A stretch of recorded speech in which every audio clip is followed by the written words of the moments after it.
1 Kings, chapter 5. Now Hiram, king of Tyre, sent his servants to Solomon, because he heard that they had anointed him king in place of his father, for Hiram had always loved David. Then Solomon sent to Hiram, You know how my father David could not build a house for the name of the Lord his God, because of the wars which were fought against him on every side, until the Lord put his foes under the soles of his feet. But now the Lord my God has given me rest on every side. There is neither adversary nor evil occurrence. And behold, I propose to build a house for the name of the Lord my God, as the Lord spoke to my father David, saying, Your son, whom I will set on your throne in your place, he shall build the house for my name. Now, therefore, command that they cut down cedars for me from Lebanon, and my servants will be with your servants, and I will pay you wages for your servants according to whatever you say. For you know, there is none among us who has skill to cut timber like the Sidonians.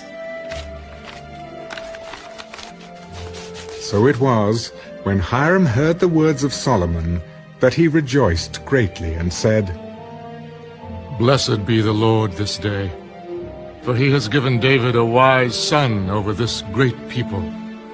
Then Hiram sent to Solomon, I have considered the message which you sent me, and I will do all you desire concerning the cedar and cypress logs.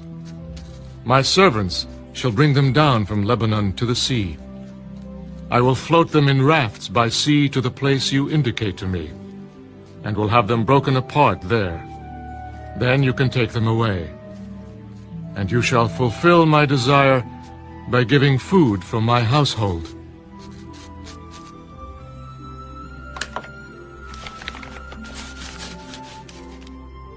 Then Hiram gave Solomon cedar and cypress logs, according to all his desire. And Solomon gave Hiram 20,000 cors of wheat as food for his household, and 20 cors of pressed oil.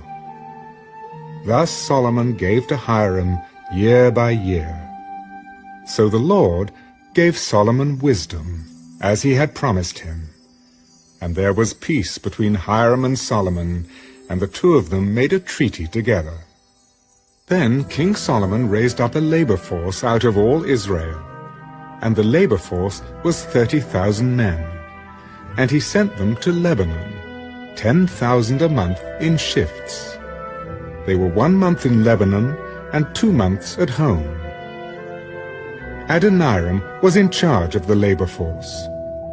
Solomon had 70,000 who carried burdens, and 80,000 who quarried stone in the mountains, besides 3,300 from the chiefs of Solomon's deputies, who supervised the people who labored in the work. And the king commanded them to quarry large stones, costly stones, and hewn stones, to lay the foundation of the temple. So Solomon's builders, Hiram's builders, and the Gebalites quarried them, and they prepared timber and stones to build the temple.